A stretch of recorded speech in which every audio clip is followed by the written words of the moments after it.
Saudara-saudara sekalian, beberapa saat yang lalu, di hadapan majelis yang terhormat ini, di hadapan seluruh rakyat Indonesia, dan yang terpenting di hadapan Tuhan Yang Maha Kuasa, Allah Subhanahu wa Ta'ala, saya, Prabowo Subianto, dan saudara Gibran Rakabuming Raka telah mengucapkan sumpah untuk mempertahankan Undang-Undang Dasar kita, untuk menjalankan semua undang-undang dan peraturan yang berlaku, untuk berbakti pada negara dan bangsa. Sumpah tersebut akan kami jalankan dengan sebaik-baiknya, dengan penuh rasa tanggung jawab dan dengan semua kekuatan yang ada pada jiwa dan raga kami. Kami akan menjalankan kepemimpinan pemerintah Republik Indonesia, kepemimpinan negara dan bangsa Indonesia dengan tulus, dengan mengutamakan kepentingan seluruh rakyat Indonesia, termasuk mereka-mereka yang tidak memilih kami. Kami akan mengutamakan kepentingan bangsa Indonesia, kepentingan rakyat Indonesia di atas segala kepentingan, di atas segala golongan, apalagi kepentingan pribadi kami. Saudara-saudara sekalian, tantangan, rintangan, hambatan, dan ancaman yang dihadapi oleh bangsa Indonesia di tengah dinamika dan pergolatan dunia tidak ringan. Saudara-saudara sekalian, kita faham, kita mengerti bahwa karunia yang diberikan oleh Yang Maha Kuasa kepada kita sungguh sangat besar dan sungguh sangat beragam. Kita memiliki luas wilayah daratan dan lautan yang sangat besar. Kita memiliki kekayaan alam yang sangat besar.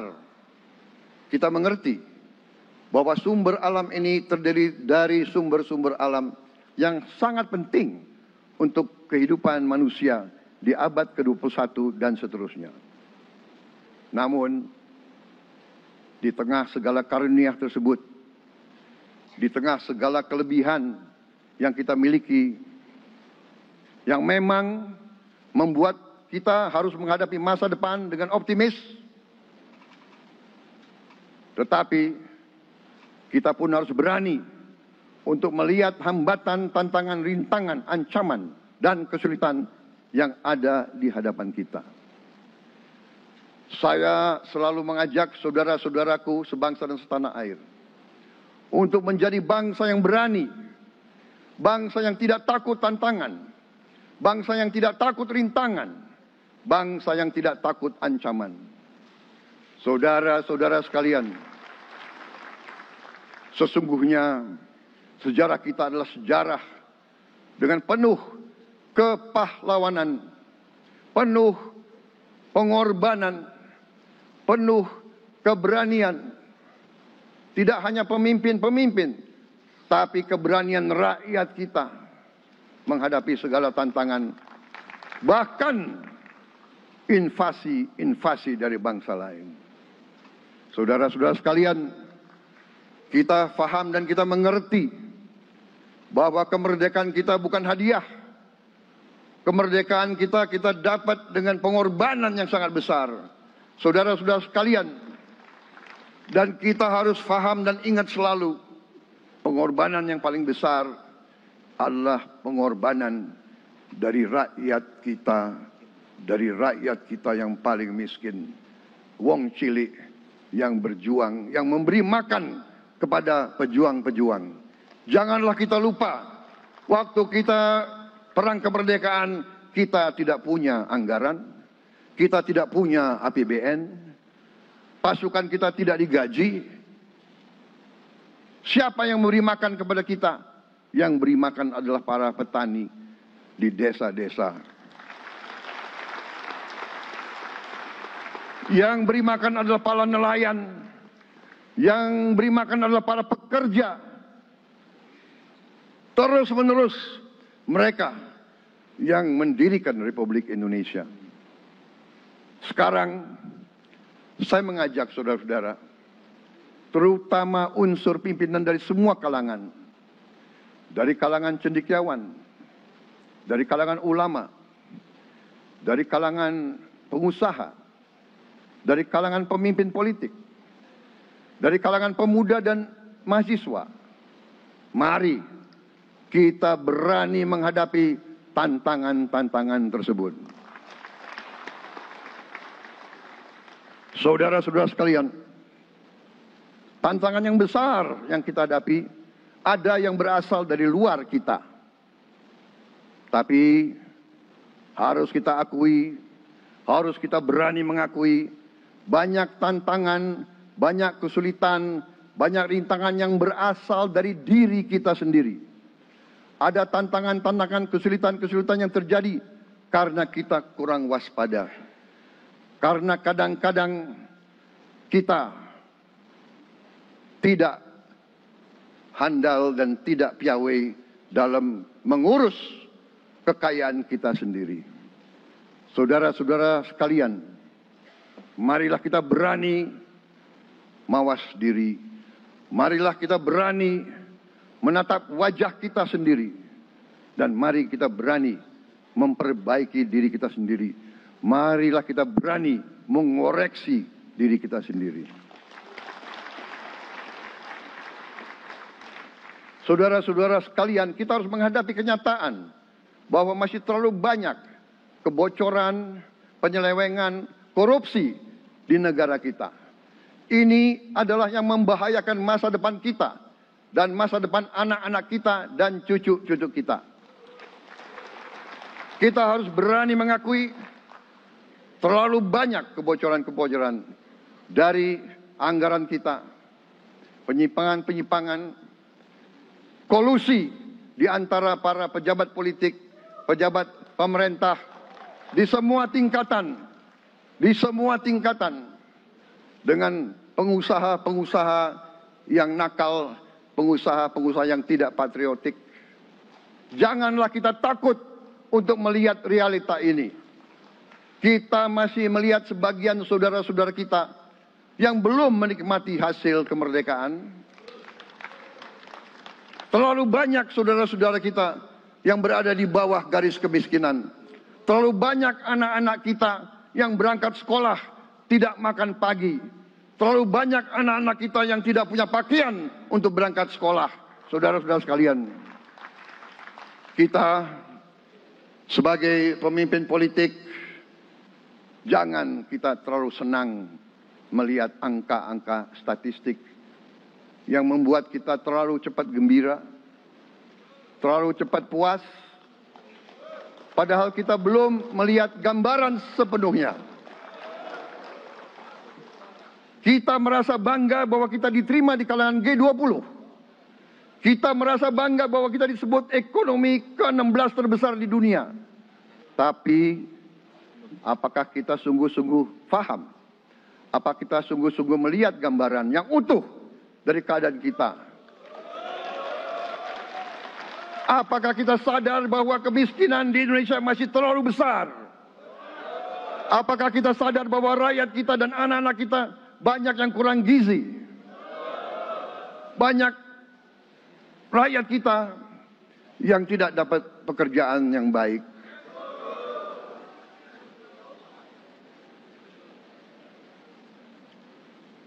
Banyak sekolah-sekolah kita yang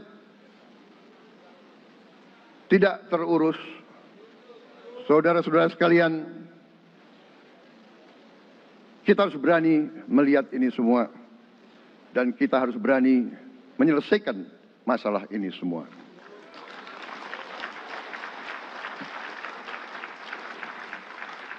Saudara-saudara sekalian, saya mengajak kita semua, marilah kita berani melihat kenyataan. Kita boleh bangga dengan prestasi kita. Tapi marilah kita jangan tertegun. Jangan terlalu cepat puas. Jangan terlalu cepat gembira dengan menutup mata dan hati kita terhadap tantangan-tantangan dan penderitaan saudara-saudara kita. Saudara-saudara sekalian, Kita tidak boleh memiliki sikap seperti burung unta yang kalau melihat sesuatu yang tidak enak, ia memasukkan kepalanya dalam tanah. Mari kita menatap ancaman dan bahaya dengan gagah. Marilah kita menghadapi kesulitan dengan berani. Saudara-saudara sekalian, marilah kita berhimpun. Marilah kita bersatu untuk mencari solusi-solusi. Mencari jalan keluar dari ancaman dan bahaya tersebut. Saudara-saudara sekalian, saya telah mencanangkan bahwa Indonesia harus segera swasembada pangan dalam waktu yang sesingkat-singkatnya. Kita tidak boleh tergantung sumber makanan dari luar. Dalam krisis, dalam keadaan genting, tidak ada yang akan mengizinkan barang-barang mereka untuk kita beli. Karena itu, tidak ada jalan lain. Dalam waktu yang sesingkat-singkatnya, kita harus mencapai ketahanan pangan.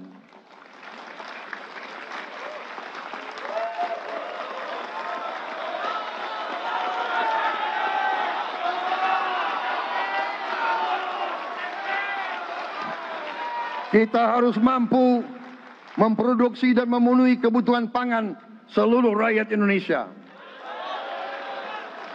Saya sudah mempelajari bersama pakar-pakar yang membantu saya.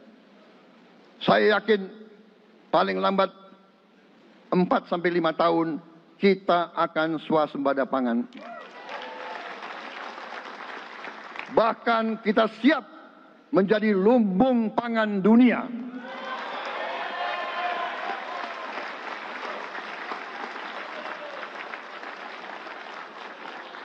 Saudara-saudara sekalian, kita juga harus swasembada energi. Dalam keadaan ketegangan, dalam keadaan kemungkinan terjadi perang di mana-mana,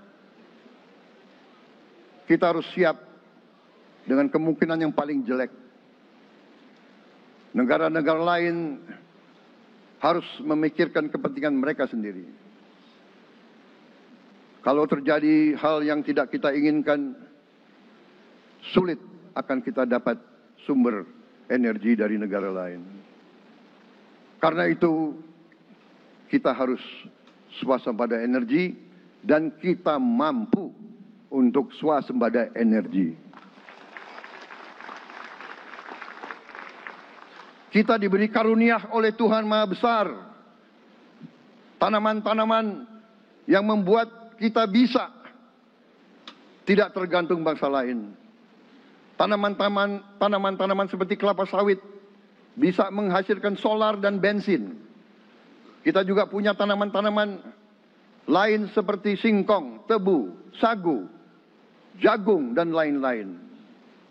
Kita juga punya energi bawah tanah, geotermal yang cukup. Kita punya batu bara yang sangat banyak. Kita punya energi dari air yang sangat besar.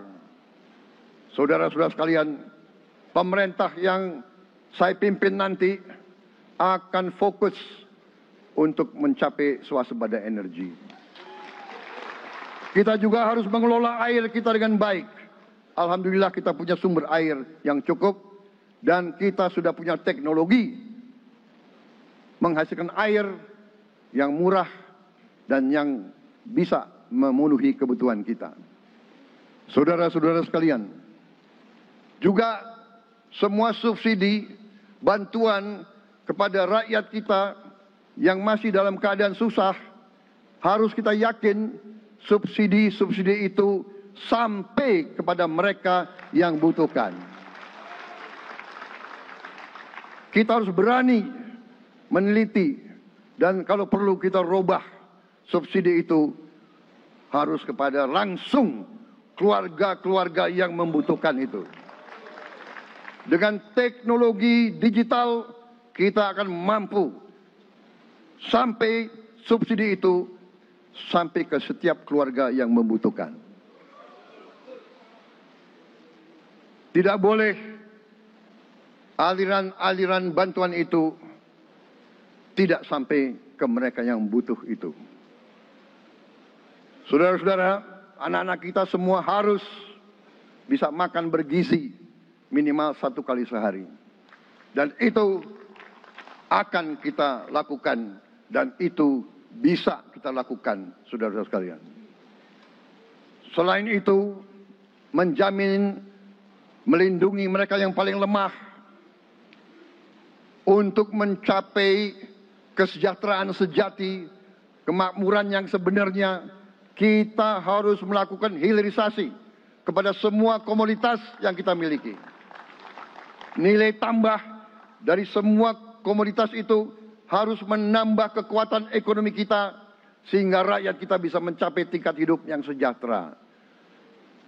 Seluruh komoditas kita harus bisa dinikmati oleh seluruh rakyat Indonesia.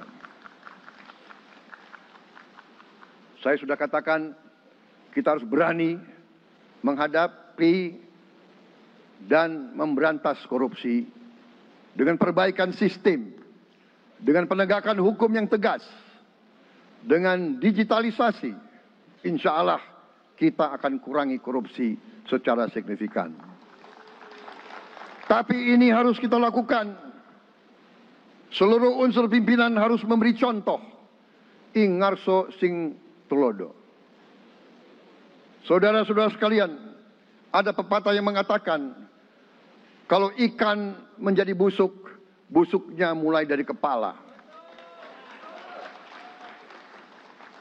Semua pejabat dari semua eselon dan semua tingkatan harus memberi contoh untuk menjalankan kepemimpinan pemerintahan yang sebersih-bersihnya. Mulai dengan contoh dari atas dan sesudah itu penegakan hukum yang tegas dan keras. Saudara-saudara sekalian,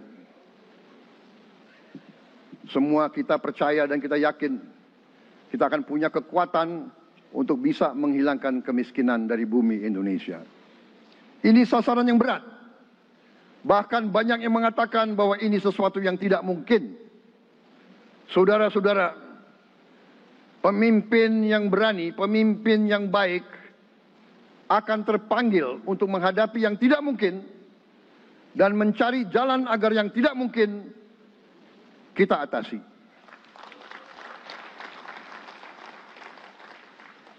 Bangsa yang berani adalah bangsa yang bisa bikin yang tidak mungkin menjadi mungkin.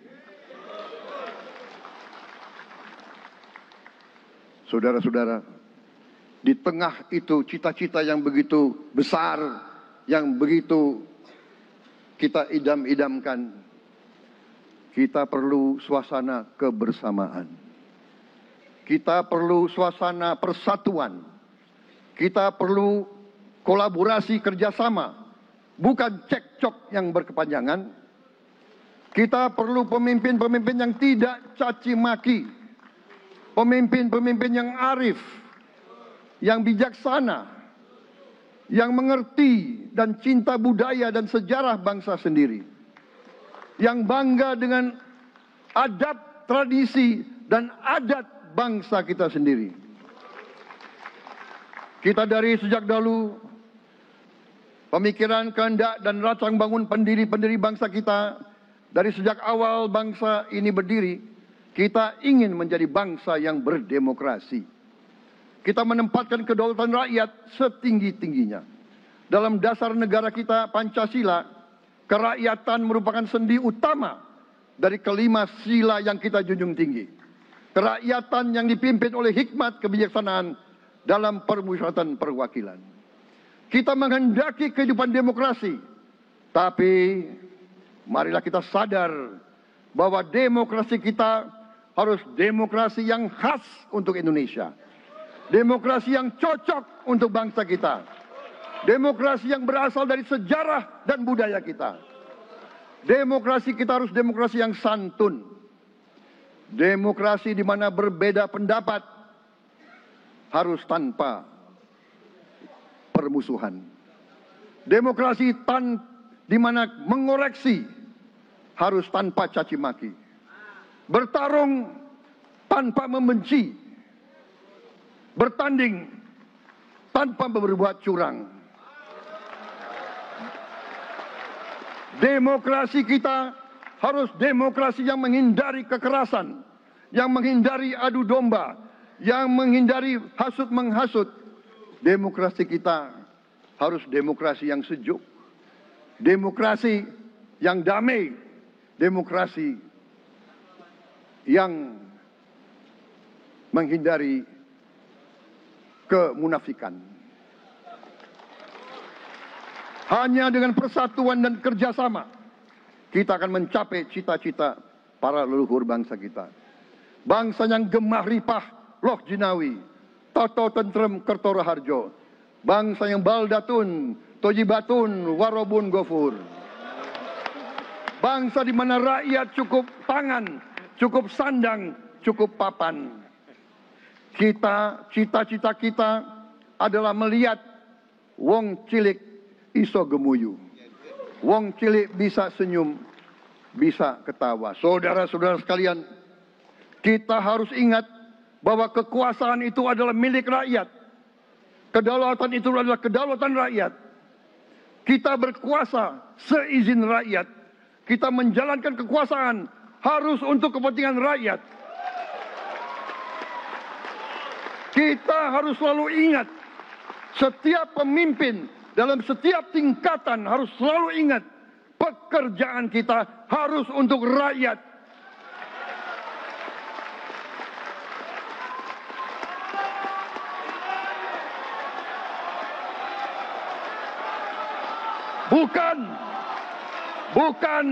Bukan kita bekerja untuk diri kita sendiri. Bukan kita bekerja untuk kerabat kita. Bukan kita bekerja untuk pemimpin-pemimpin kita. Pemimpin yang harus bekerja untuk rakyat.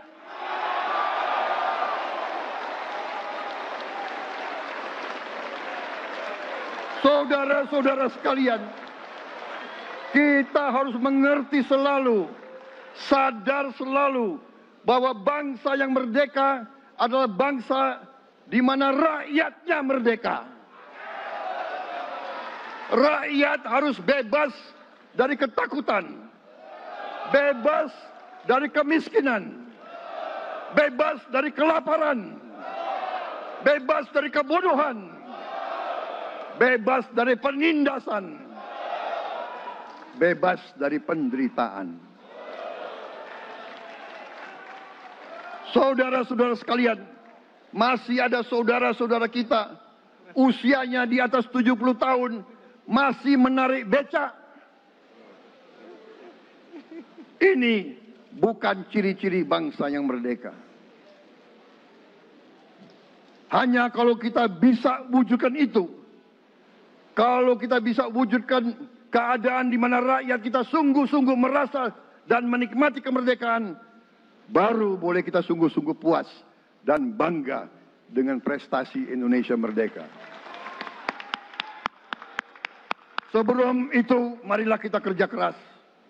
Marilah kita berjuang tanpa menyerah. Mari kita menghimpun dan menjaga semua kekayaan kita. Jangan mau kekayaan kita diambil murah oleh pihak-pihak lain.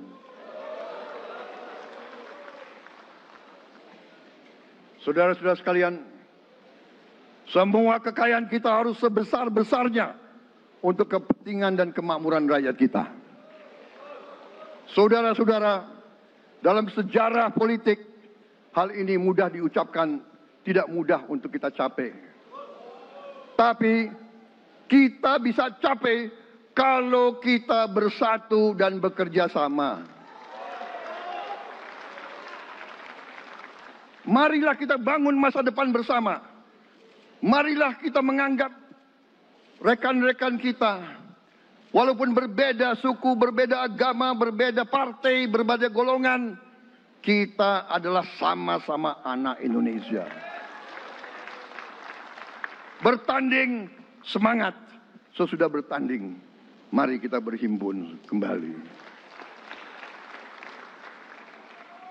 Presiden Joko Widodo mengalahkan saya berapa kali ya? Saya lupa. Tapi begitu beliau menang ya, beliau mengajak saya bersatu.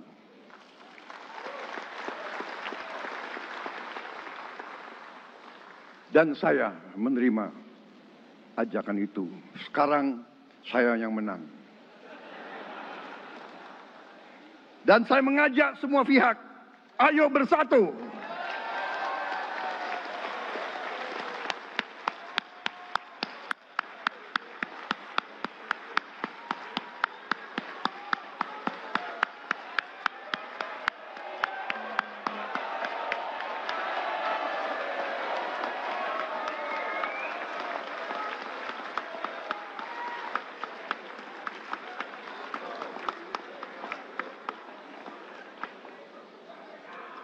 Saudara-saudara sekalian, dalam menghadapi dunia internasional, Indonesia memilih jalan bebas aktif, non-blok, non-aligned.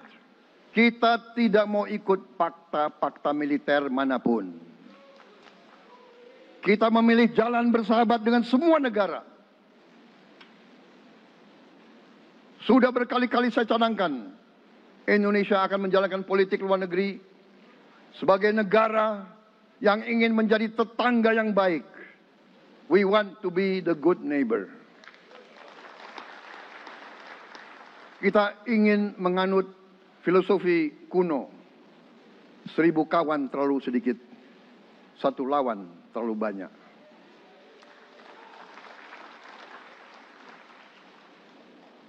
Saudara-saudara sekalian, dengan demikian kita ingin menjadi sahabat semua negara.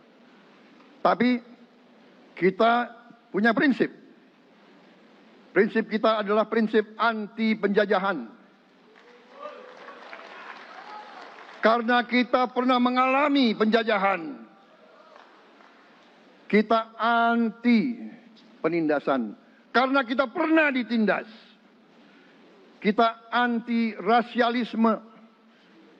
Kita anti apartheid. Karena kita pernah mengalami apartheid. Waktu kita dijajah, kita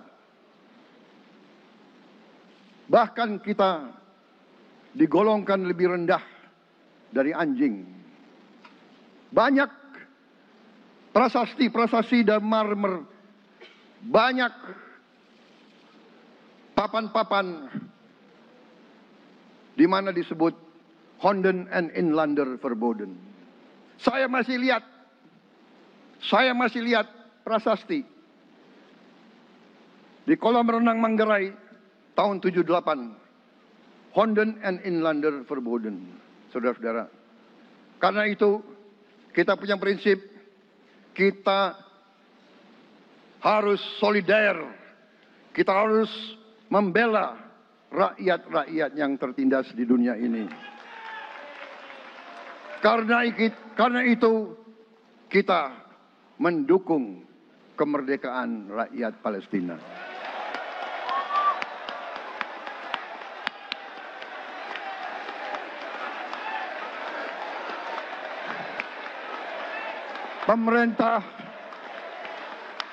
Pemerintah Presiden Joko Widodo sudah mengirim banyak bantuan. Hari ini kita punya tim medis yang bekerja di Gaza, di Rafah, dengan risiko yang sangat tinggi. Dokter-dokter kita, perawat-perawat kita sudah bekerja sama di Rafah, di Gaza bersama saudara-saudara kita dari Uni Emirat Arab. Dan kita pun siap untuk mengirim bantuan yang lebih banyak. Dan kita siap untuk evakuasi mereka-mereka yang luka dan anak-anak yang trauma dan korban. Kita siapkan semua rumah sakit tentara kita, dan nanti rumah sakit lain untuk membantu saudara-saudara kita yang menjadi korban perang yang tidak adil. Saudara-saudara, kita menjadi bangsa yang harus berterima kasih kepada generasi pembebas, kepada Bung Karno, Bung Hatta, pahlawan-pahlawan yang lain, I Gusti Ngurah Rai, Kapitan Patimura, Sultan Nasruddin, Teku Umar, Cut Nyak Din, semua pahlawan yang tidak bisa kita sebut satu persatu. Tapi mereka yang membayar saham kemerdekaan dengan darah dan air mata mereka. Kita bersyukur kepada Presiden dan Proklamator pertama, Bung Karno, yang telah memberi kepada kita ideologi negara, Pancasila.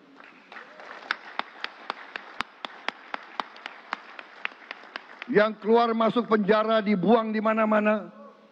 Dari sejak muda karena memperjuangkan Indonesia merdeka. Indonesia tidak mau menjadi darah bagi bangsa-bangsa lain. Soekarno, Hatta, Syahrir, semua pendiri bangsa ini berkorban dan telah memimpin kita dengan baik. Kita juga bersyukur kepada Presiden Soeharto yang banyak jasanya dalam menyelamatkan dan mengamankan ideologi Pancasila itu sendiri, yang telah meletakkan dasar bagi Indonesia yang modern. Kita berterima kasih kepada Presiden Habibie yang telah membuat dasar untuk kita meraih dan menguasai ilmu pengetahuan dan teknologi. Kita berterima kasih kepada Presiden Abdurrahman Wahid yang telah memberi contoh toleransi antar agama, antar suku, yang menjunjung tinggi inklusif, Indonesia yang inklusif dan toleran. Kita berterima kasih kepada Presiden Megawati yang menyelesaikan masalah-masalah ekonomi akibat crash tahun 98. Harus diakui, di bawah pemerintah Megawati, masalah perusahaan-perusahaan yang banyak hancur dapat diperbaiki dan diselamatkan. Kita harus berterima kasih kepada Presiden Susilo Bambang Yudhoyono yang memimpin Indonesia di saat krisis yang sangat berat, menghadapi tsunami, menyelesaikan bersama Wakil Presiden Yusuf Kala, menyelesaikan pertikaian di Aceh yang sudah berjalan begitu lama. Ini prestasi yang harus kita akui. Saudara-saudara sekalian, mereka semua dengan cara masing-masing memiliki sumbangsih terhadap apa yang sekarang kita nikmati. Negara kesatuan yang utuh, yang berdaulat, yang merdeka, yang terus menjaga dan berjuang untuk kemerdekaan dan keadilan.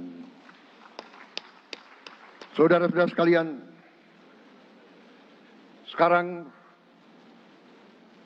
kita ucapkan terima kasih juga kepada Presiden Republik Indonesia yang ke-7. Presiden Joko Widodo dengan Wakil Presiden Profesor Ma'ruf Amin. Terima kasih atas kepemimpinan Bapak. Terima kasih atas kenegarawanan Bapak. Bapak telah menakodai bangsa ini melalui krisis-krisis yang sungguh sangat berat. Jangan kita merasakan hari ini. Ingat waktu COVID, kita bahkan keluar dari rumah kita takut. Saya saksi, saya menterinya beliau, semua pihak dalam dan luar negeri telepon terus, menekan beliau terus, minta lockdown, lockdown, lockdown. Beliau menolak. Beliau berpikir, kalau kita lockdown, bagaimana wong cilik, bagaimana warung Tegal, bagaimana ojol, bagaimana rakyat-rakyat yang makannya dari upah harian. Jangan kita lupa prestasi pemimpin-pemimpin kita. Terima kasih Pak Jokowi. Terima kasih Profesor Ma'ruf Amin. Anda telah berjasa. Anda akan dikenang sebagai putra Indonesia yang termasuk terbaik. Saudara-saudara sekalian, akhir kata, saya mohon doa restu saudara-saudara. Mari kita bangun Indonesia di atas landasan yang sudah dirintis oleh pendahulu-pendahulu kita. Mari kita belajar semua kekurangan kita akui dan kita perbaiki. Hentikan dendam, hilangkan kebencian, bangun kerukunan, bangun gotong royong. Itu kepribadian bangsa Indonesia. Itu ajaran Bung Karno sendiri. Saudara-saudara sekalian,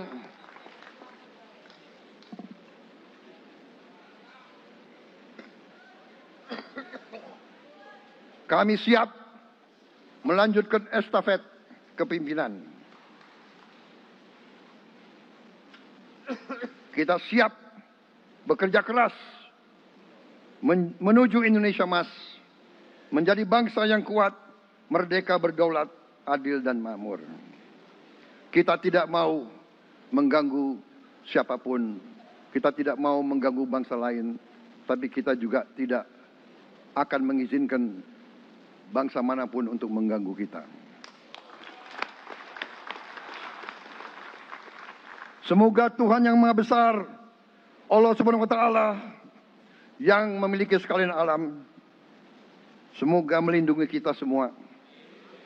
Semoga menyertai kita semua dalam perjalanan kita, dalam pengabdian kita kepada bangsa, negara, dan rakyat kita.